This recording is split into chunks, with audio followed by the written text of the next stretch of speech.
Hello, and welcome back to another episode of the Deal Room Podcast. My name is Parham Shakeri. I'm a real estate broker, and I'm here with my lovely co-host. Hasty, Kiamehr, and I'm a mortgage broker. So in today's episode, we're cutting through the noise, and we're talking about the top mistakes that realtors and mortgage agents make, and more importantly, how to avoid them. So you can close more deals, you can keep your clients happy, and protect your reputation. I'll start off here, Hasty. What is some of the mistakes that you have seen in your industry? I know you mentor your agents. You have a team that rely on you for support and just to learn how to do things right.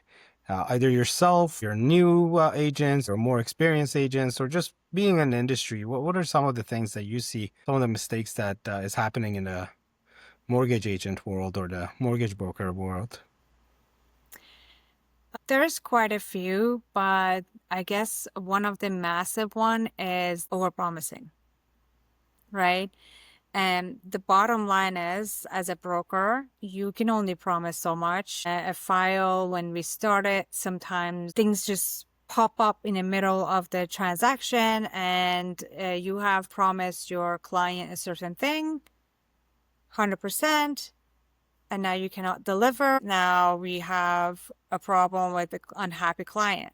I always tell my agents, like, under promise, over deliver is the way to go. Okay, so right? don't overpromise and under-deliver then. That's what I was going to touch base on. 100%, 100%. As much as we want to promise the lowest rate, we can't promise the lowest rate, right?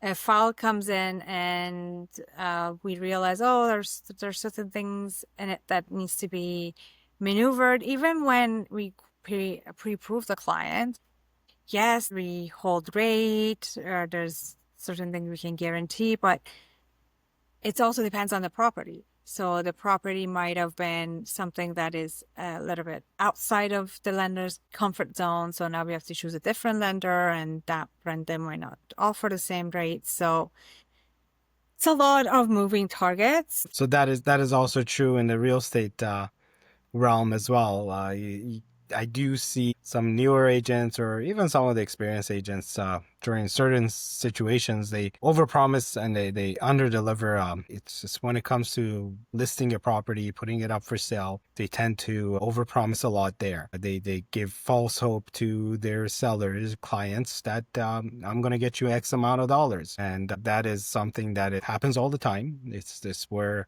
a lot of realtors are overpromising. And unfortunately, it's due to the lack of knowledge on the market and not being updated.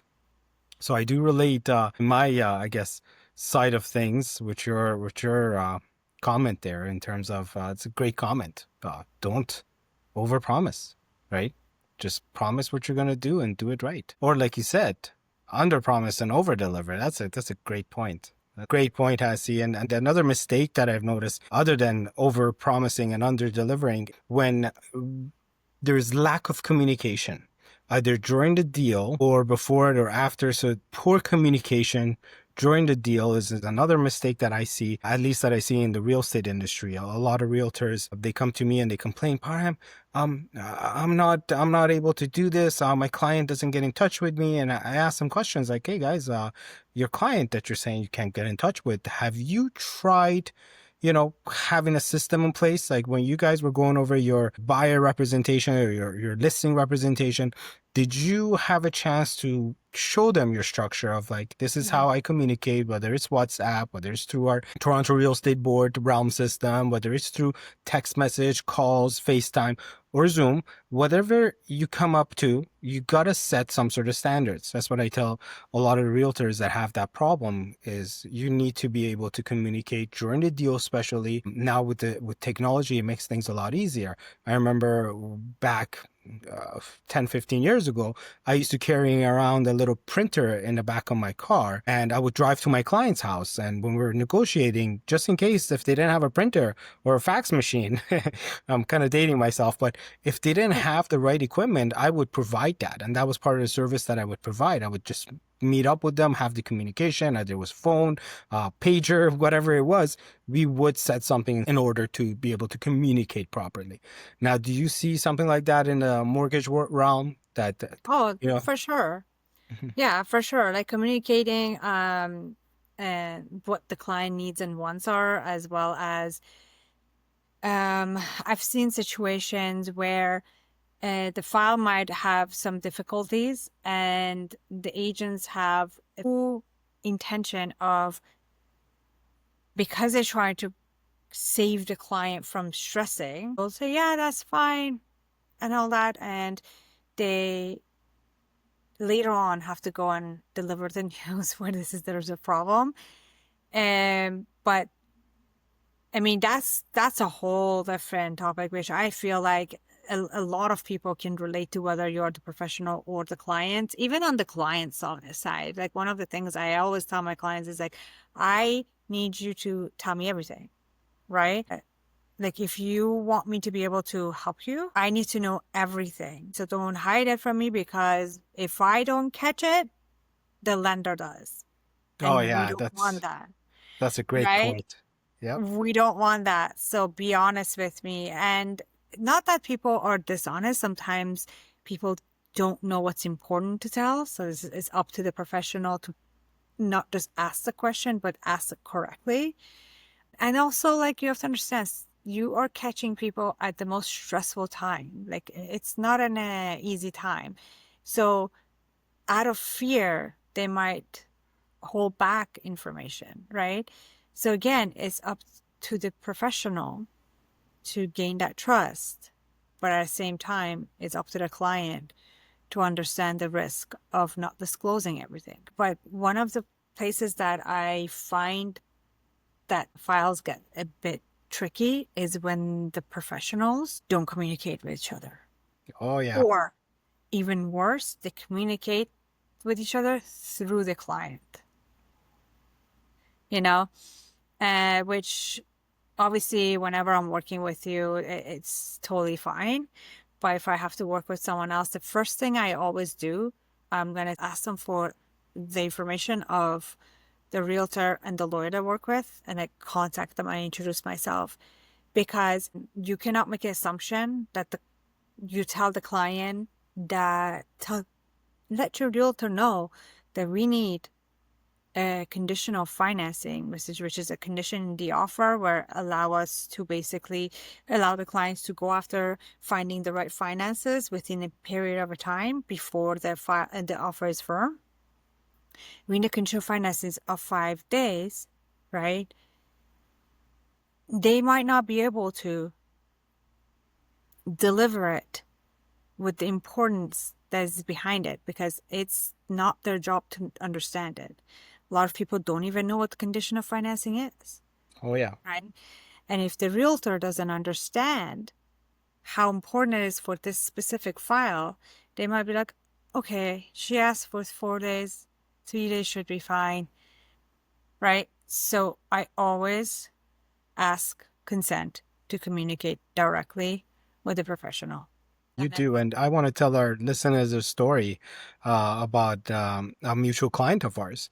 And I put an offer for our client, and they decided to go on vacation during the condition of financing. Since we were in communication, you and I, and with the client, our team, I want to say, because we're a team. When we're working with a client, if they're on our team, we're on their team, we're working for their success. Everyone here is focused on that. So our client, we were able to work out a plan that, hey, during these times, we're going to be in communication with you, even though you're going to be in a different time zone. Like, make sure you have your WhatsApp, make sure you have certain things, make sure you have your phone, make sure you're able to talk on the phone. And we did that. And that deal closed, and it was incredible. There was, just because like what you mentioned, the whole communication between the professionals that you're using, the team that you're using, and the communication that this team had with each other and with the client. Right. So if I did the condition of financing and my client's like, oh, okay, I'm going on vacation. I'm like, okay, have fun. Make sure you send me a notice of fulfillment or sign the notice or let me know when you get your financing. There would have been a very, very good chance that that person would have not been able to do that because you had to go above and beyond. You had to contact this person during not our working hours, right?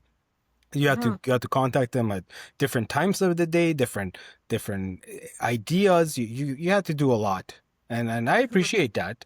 But Yeah. in order for us to get that deal, we were able to communicate, and you were on board, and you understood the assignment. You said, "Okay, they're going away, no problem. Let's get this done." So you were able to get a bunch of the files from them before they went, and you guided my client correctly to, get you the information you needed. And I was able to communicate with them enough to understand that, hey, are you able to fulfill this condition, or are we gonna, get out of this deal, move on to another property? So that is an example I wanted to share with the listeners. And yeah, your points are exact on. That was great. And I want to go back to that because, like, there are things on my side that I understand that is important because of nature of my job, and there's things on your side that you understand that is important that is because of your niche. Like our some of the stuff don't cross paths, but for instance, as a realtor, we had one of our clients who like mentioned, oh, they want to buy this expensive thing while we already had an offer on, and you're like, oh, that's awesome. That's great. But that's purely because you have no idea what the file looks like or how anything is calculated, right?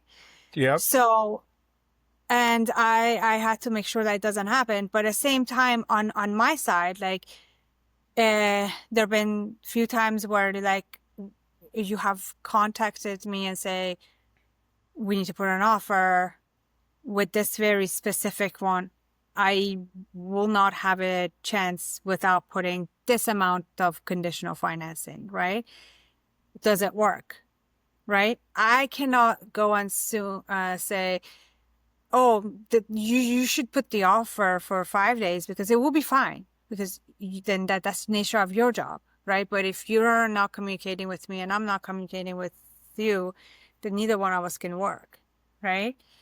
So it's the communication, obviously, with your client, 100%, but the communication with the professional, like I always tell my agents, like as soon as you have a file, you put yourself between the client and the realtor, purely because you're going to save your client a lot of stress by just communicating directly to a realtor. Because again, for them, it's a stressful time. Me asking the realtor, hey, is the heat included in maintenance? Is it like a yes and no question? Whereas sometimes when a client is stressed, you ask them, say, hey, can you ask your realtor if this is included? Like, is it my file about to fall apart? Like, why do we need to know that? Why is it so important? They're stressed, right? Oh yeah. So definitely like communication between. And tell me if you have the same experience. Obviously, I'm hoping not with me. But I have this experience when I worked with some, not all. Keep in mind, professionals, a lot of them, they do great job. When I'm trying to communicate with the lawyer, with the realtor, say, hey, like this is a situation, please, like this is what we need to do. This is how we have to get this to finish line. They immediately, it's like, they try to compete with me. And it's like, no, they try to push back. I'm like, okay, if this doesn't close, it doesn't close for nobody. Yeah, no one's gonna benefit from this. Not closing or completing. Now, for the listeners who are not familiar with our terminology, when we say closing, that's the completion date of the contract. So if you're buying a home, your closing date is when you get the keys.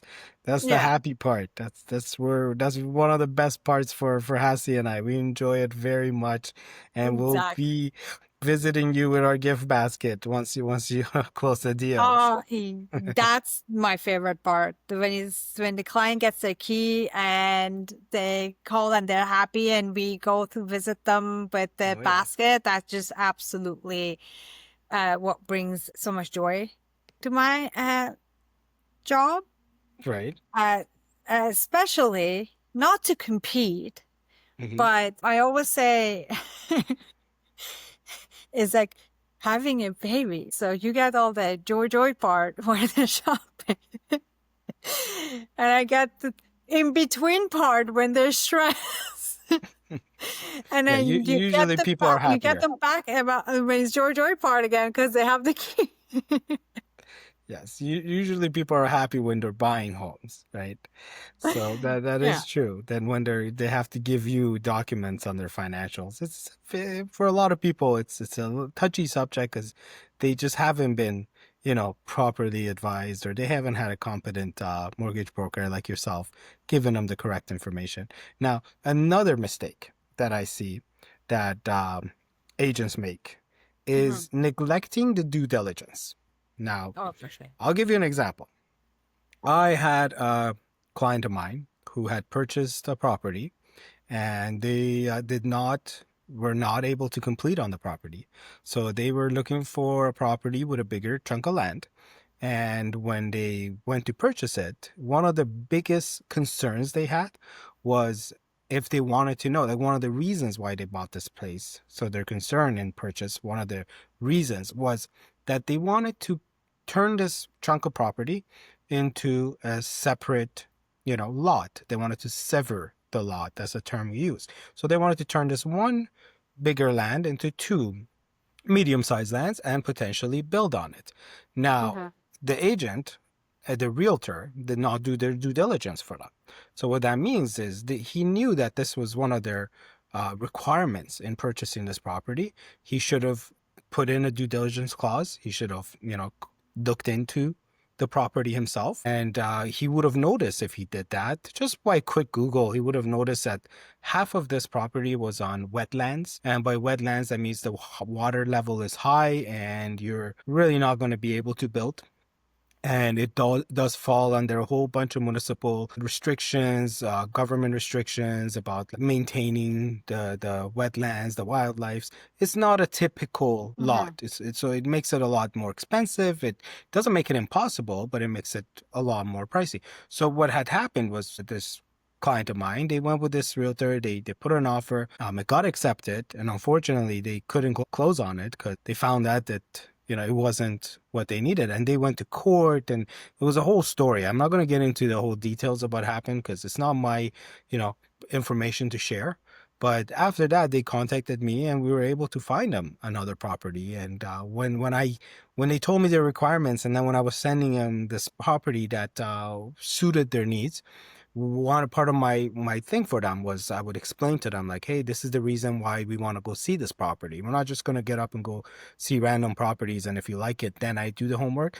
I'm going to send you what you require. You tell me your requirements. I'm going to go and do my homework. I'm going to do my due diligence. I'm going to make sure the property I send you isn't on wetlands, or if it is on wetlands, that's going to affect the purchase price. So it comes back to doing our math on the property, and I would disclose that to you as my buyer, as my client, that this and this could affect your bottom line. And if you're satisfied with it, then we move forward with this. If you're not satisfied, then we move on and we find another property. So that's another thing that I have seen, agents not doing their due diligence, right? So they're not doing their homework. And it's a bigger issue in the real estate industry, I would think, than it is in the financing, unless you have some experiences to share. Yeah. Yeah. Yeah. I doing due diligence, like that's another thing. Like I doing due diligence, like working with a broker and a bank is the due diligence part. Like we collect documents. One of the reasons that I enjoy working with you is because you do your homework, everything's done correctly. And honestly, is like something as little as how the sentence is worded for like clause for financial clause and stuff. It's beautiful, right? Whereas sometimes I get offers and I look at the clause. Recently has happened a couple of times where I got an offer and the clause says 5 days. 5 days. Now, 5 days financing. That sounds beautiful, doesn't it? Yeah, but from when? No. It says 5 days financing from the day of acceptance. Okay. So if you're accepting that offer on Friday, 10 p.m., because it's still before 12, Yeah, it's still Friday. it's still Friday from the day of. That's your Friday, right? So that's your day one. I cannot get people to get out of their bed to look at this file. I'm also in bed. You know I that. know. Yeah, I yeah. know you. I think our listeners know from previous episodes that you're already in bed by that time, right? I'm in Well, bed.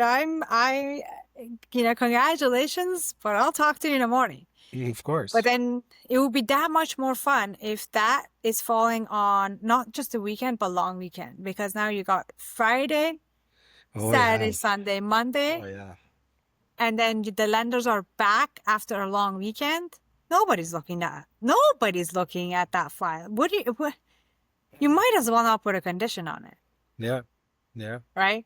So not just a clause, it's the wording. That's part of the due diligence. Like, Yep. look at what you saw now. So far, we have been lucky when this kind of stuff happened, right? They went and amended it. Of course. But technically, that is agreed offer between two people. So the sellers have the power of saying, you should have checked. You should have checked your homework. We already signed this. It's Yeah, it's a done. binding agreement. It's an accepted offer. You It's have an your condition. accepted offer. You accepted this offer. Oh yeah. Right? So Hmm. yeah, definitely due diligence. It makes a massive something has a few extra word or few extra less word, it would make a massive difference. Oh yeah, and when it comes to sellers, even I know again a lot of realtors need to do due diligence. Like we tend to trust our clients, blindly sometimes, and like the client would tell you, you know what, I renovated this basement and it's a legal basement apartment. Whenever a client tells me that, I always try and pull up the city records and either online or give them a call or go in person and find some sort of record documenting that all the permits are in place, all the inspections were done, there's no outstanding items, or if it's like again a property that was renovated, like there's stuff like that. When I talk about due diligence and realtors doing their due diligence, it's not only you're protecting your client because a buyer might possibly, sue them in the future because they said something that wasn't 100% correct. You're also protecting your own business because once you take that blindly and you put it out there and you're advertising it for people, you're basically taking responsibility as a professional that, you're falsely advertising something. So if it's not a legal basement apartment, if it hasn't got the proper permit, then and you're out there advertising it as, oh yeah, it's a legal duplex or it's a legal basement apartment, then you're actually, financially and legally responsible to the new buyer, the purchaser. So it is a big issue. Doing the due diligence, Yeah, it's a I big. believe Hmm. you showed me once on an listing where there was a part where it says there's a basement, but it was a crawl space, Oh yeah. Oh yeah. right? It Hmm. was, yeah. So like, yeah, no, that's not what's That's a considered. big difference. In a basement, you should be able to stand up, Yeah, yeah. not So I crawl. think the Ontario Building Code for finished basement in the newer code, I don't know how it was back in the day, but I think this minimum height requirement is just over 6 feet. I believe it's 6 feet 5 or 6 inches. If I am incorrect and you're listening to this, please don't hesitate to update me. It's not my job to know the building code. It's my job to know how to protect you when you're buying or selling It's a your home. job to check to make sure it's correct after when you get Exactly. It's my job to make sure that the building official came through and the permit is complete. And what you're telling me to sell is exactly what I'm trying to sell to someone. It's just to protect, again, myself, the client, is to do diligence is important. Do your homework. If you're listening to this, do your homework. And So I wanna leave our listeners with one thing. I want to ask you a question, babe. Okay. okay. You talked about a whole bunch of mistakes, whole bunch of Hmm. stuff. If you could give an agent one advice that can save them from save their clients, save their business, it really improve their business, what would that be? Hmm.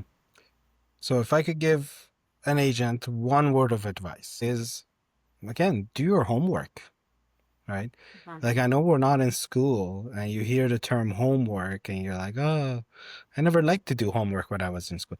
But do your research, do your due diligence, protect yourself, protect your business, protect your clients. When you protect your clients, they're going to be happy. They're going to let their friends and family know. The most affordable part of marketing is referrals. And when you have happy, satisfied clients, you have an amazing book of business, guess what? That's going to make your career a success and you'll be able to, keep your head up proudly and be in the community, represent yourself and everyone correctly.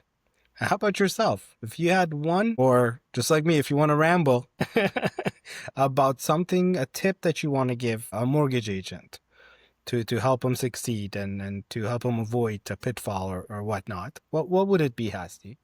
So for me would be you can do your homework, you can do your due diligence, you can collect every document under the sun. But what can make and break your deal is your lender notes.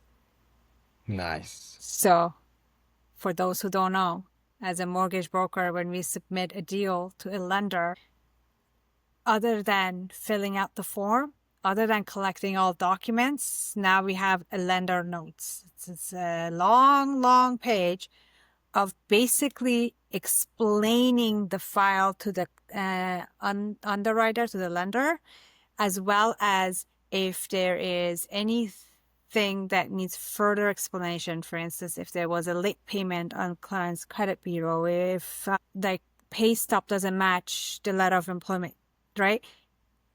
That's where you explain it. Don't assume that the underwriter is just going to look at this massive application plus a whole bunch of documents and put two and two together. Even if they can, they cannot just make that assumption. And every time an underwriter has to come back to you and ask you the question, did your file is delayed? They're not going to prioritize your file anymore because, it's too much work. And they're losing trust in you because you're showing that you know nothing about your own file, right? Otherwise, you would have told them ahead of a time, right? And that is where you can also, right, defend your client. So where you can be like, oh, please don't look at all the late payment, but how about we look at how much saving they have? It's so fantastic. So could you please give me that exception that I need? Right? That's The part that you don't want to lazy out on is the lender notes. Right? good. Please, That's please. great advice. Now, Yeah. that was an incredible episode.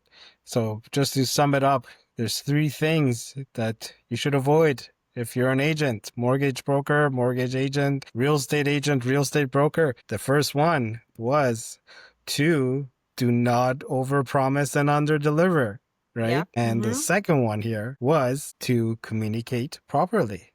And Yep. the third one, neglecting your due diligence. Don't do it. Thank you so much for tuning in today's episode. We're looking forward to exploring more things with you. For And thank sure. you, Hasty. And if anyone is interested to learn more, we are having a seminar for agents who would like to know more about things to do, things not to do, how to grow their business and everything. It's 22nd at 6 o'clock. And Yeah, since I'm please not reach out I'm to not a Hasty and real I estate if you're agent, I'm gonna interested. let you to tell us the address. So it is in Thornhill, and if you need specifics on it, please do not hesitate to contact myself and Hasty, and we'd love to see you there, and we could talk about this more and more. For sure, for sure. We always love to help the people who are new in industry. We were new at once, and someone held our hand. Now it's our turn to return a favor. So please make sure. And that is August 22nd in 2025. I'm just saying this just in case if someone is listening to this in like a year from now, they're not going to show up to the So if you're listening to this in 2035, just remember it was a decade ago, and you could still reach out to Hasty and and I'm sure we'll be able to help you out. So for sure. don't hesitate. Okay, well, thank you for such a great episode again. I personally enjoyed this one a lot. It's part of my this topic was my passion. I've been wanting to talk about this for a while. That's amazing. We'll talk soon.